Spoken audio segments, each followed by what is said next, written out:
This story is a bit of an opener and it starts with the biggest and the baddest of them all. So I'm going to be talking about Yellowstone National Park. So Yellowstone was one of the first national parks that was made. I think Yosemite's up there as well. It was widely recognized from the beginning as just such a magical place. Um, and Yellowstone is home to some of the most wildlife that you can see in the States. And it's also a super volcano. So this is something I learned in like, God, year 8 geography, and it stuck for sure. So I think it's one of a few, not too many super volcanoes in the world. And it's not active. I think it's semi-active, and it's not your typical conical volcano. This is like a super flat over a very wide space.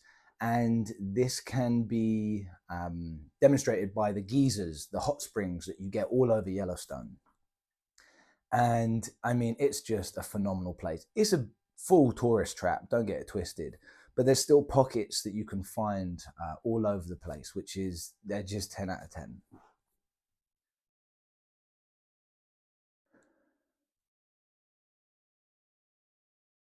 So this video is going to have a bunch about wildlife. We got mountain goats, brown bears, black bears, buffalo, hot springs, geysers, birds,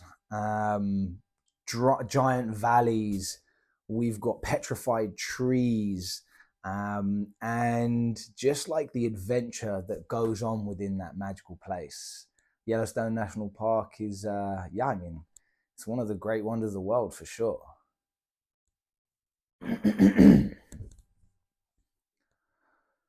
All right, so where do we start? I'm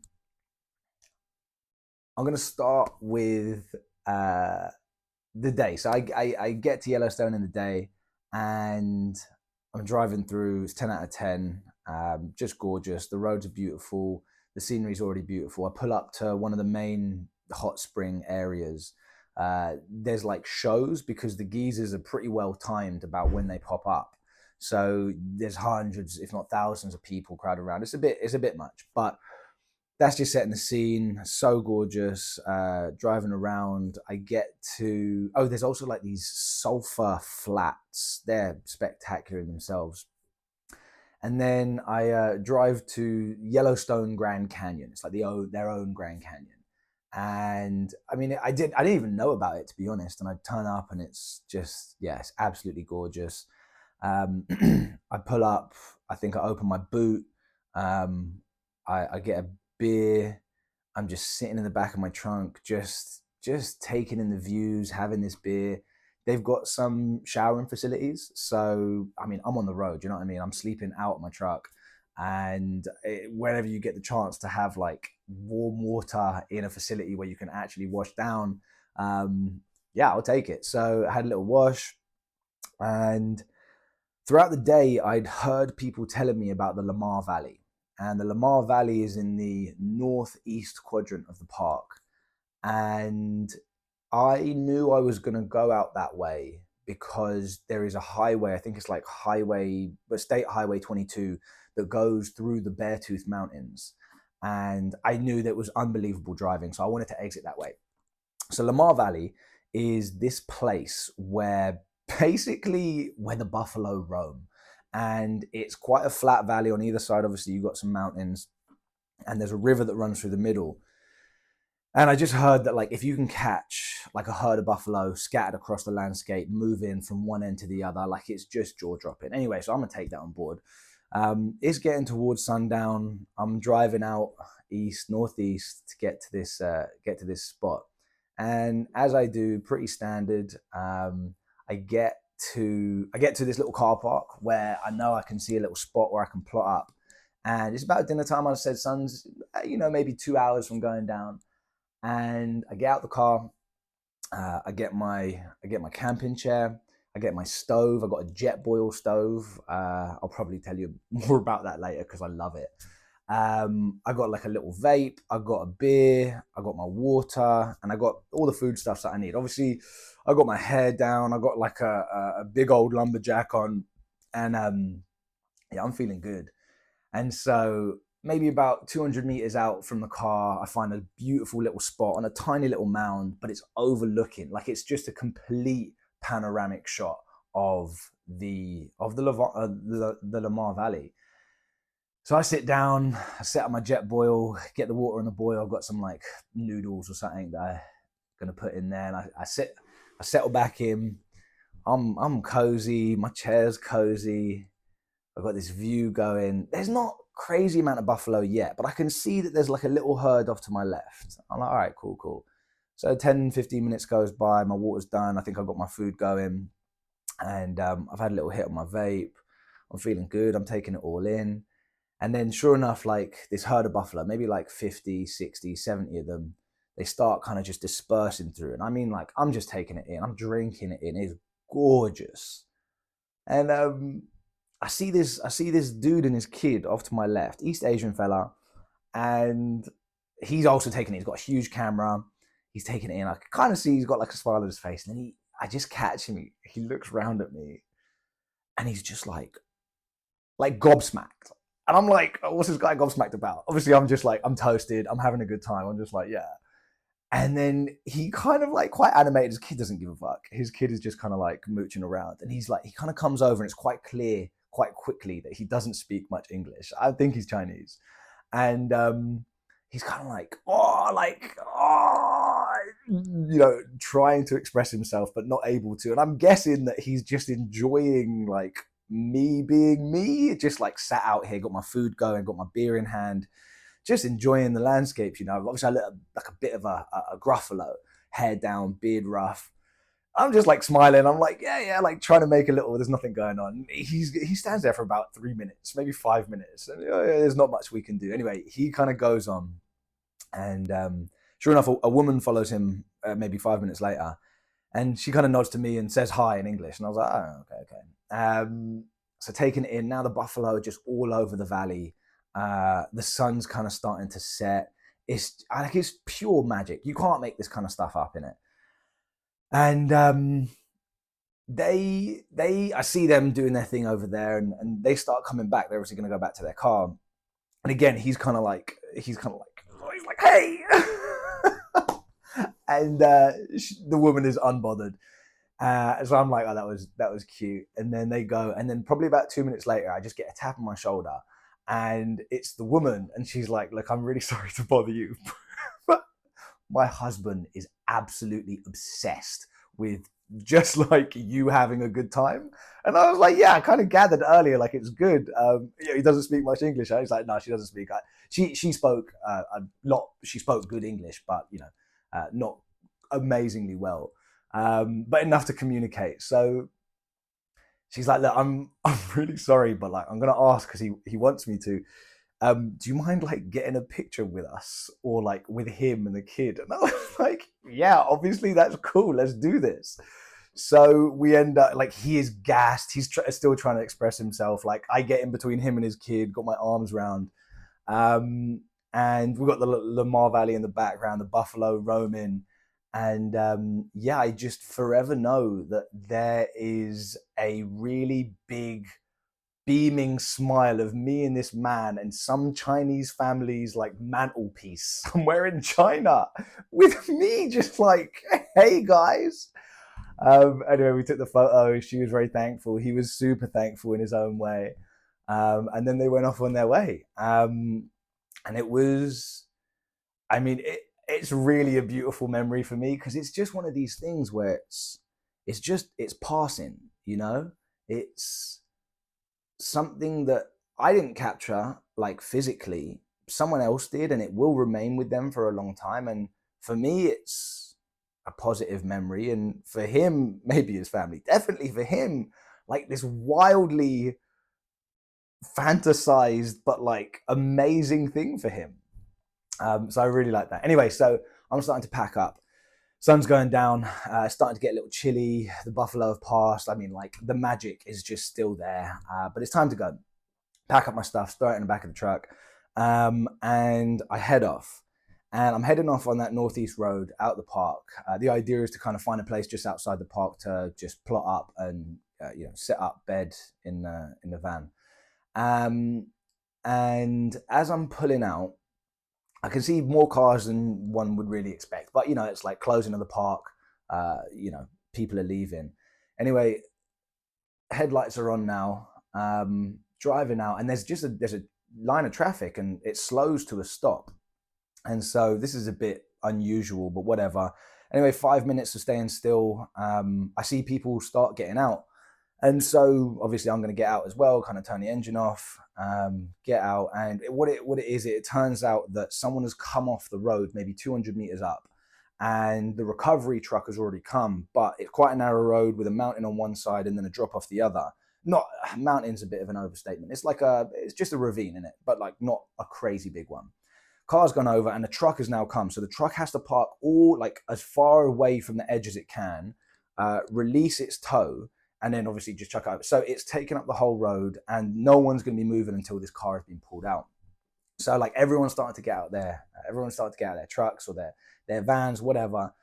And it's like a little bit of a buzz. Obviously, some people are pissed off, but also at the same time, like, what are you going to do? And also, we've just got these spectacular like landscape just to the left of us. The mountains just erupt out of the floor. Like the strata is quite horizontal, so it's even more impressive.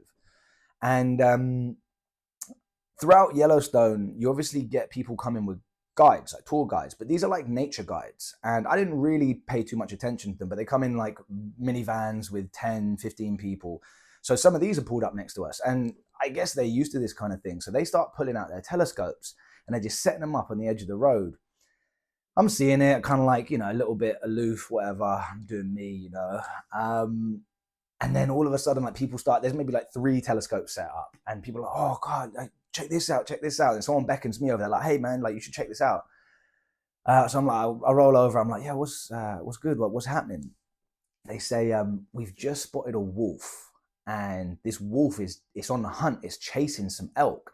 Now, let's set the context here. Like wolves are not something you see all the time in Yellowstone. Like you have to do specific tours, probably at around dusk or dawn to be able to see the wolves doing what they do.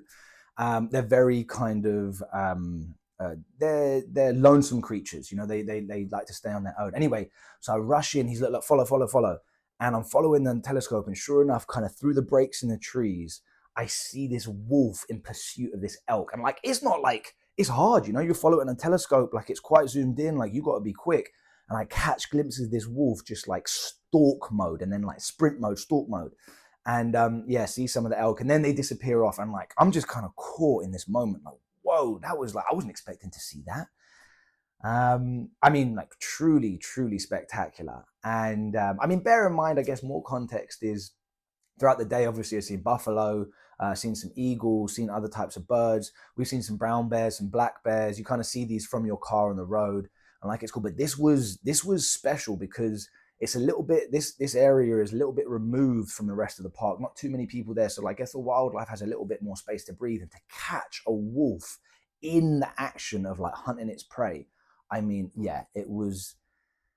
I guess my heart racing now. It was spectacular. Anyway, right, so pull out the telescope. These guys still doing their thing. I was like, thank you so much. That was amazing. Like, tow truck still doing its thing. People are milling around. Like the sun's really come down. I think probably set behind the mountains now, so like it's lighting up the sky. Sure enough, there's one other guide. He hasn't even got his eye on the telescope. He just like over there, about 500 meters, 300 meters up the mountainside. Also, these guys doing it in feet, so it's like 800 feet, 200 feet up the mountain. I'm like, what? What are you looking at? And he's looking at this white speck. Like I'm telling you, sheer face of a mountain, white speck. He's like, that's a mountain goat.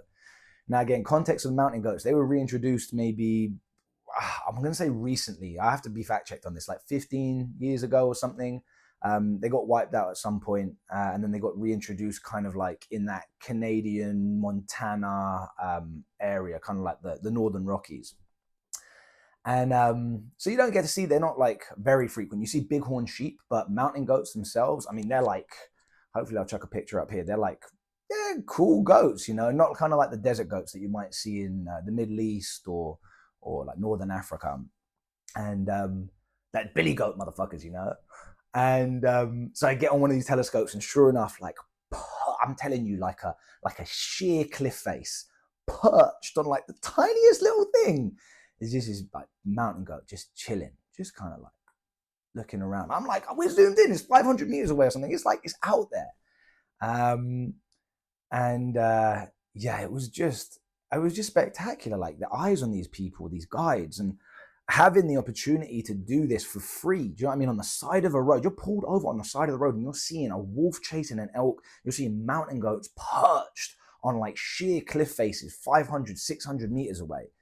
It was such an experience. Anyway, there was another little insight as well, because I never really messed around with telescopes, and whilst I'm like handling these telescopes, they're all on tripods, and you're kind of looking out.